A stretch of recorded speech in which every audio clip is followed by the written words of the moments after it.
بسم اللہ الرحمن الرحیم۔ طاقتور کی مرضی کمزور کے نزدیک حقیقت کا درجہ رکھتی ہے۔ جھگڑوں میں الجھے رہنے کا مطلب ہے کہ آپ کو یہ معلوم نہیں ہے کہ زندگی آگے بڑھتی رہتی ہے۔ مسئلہ مشکلات میں گھرے ہونے کا نہیں ہوتا بلکہ تنہا ہونے کا ہوتا ہے۔ کچھ لوگ اس وقت اعتبار توڑ جاتے ہیں جب ہم ان کی وفاداری کی مثالیں دے رہے ہوتے ہیں۔ انسان کے بدلنے پر نہیں بلکہ نہ بدلنے پر حیران ہونا چاہیے۔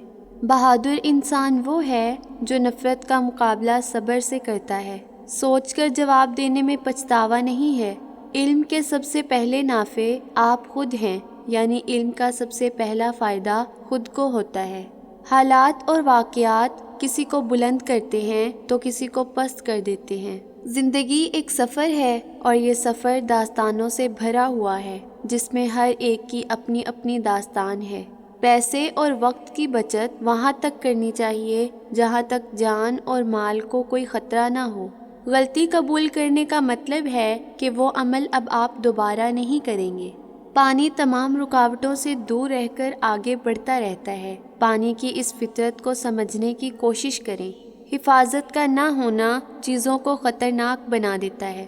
سیرتوں کا حسن کیا جانے صورتوں کے بھکاری لوگ۔ جھوٹ بولتے ہی آپ اپنی تباہی کی بنیاد رکھ دیتے ہیں۔ جس انسان کو اپنے اوپر اعتماد نہیں وہ کسی مستقبل پر بھی اعتماد نہیں کر سکتا۔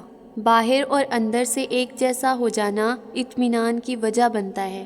اگر تعلقات میں اچھائی کا بدلہ اچھائی سے ممکن نہ ہو تو پھر کچھ وقت کے لیے خاموشی اختیار کر لینی چاہیے۔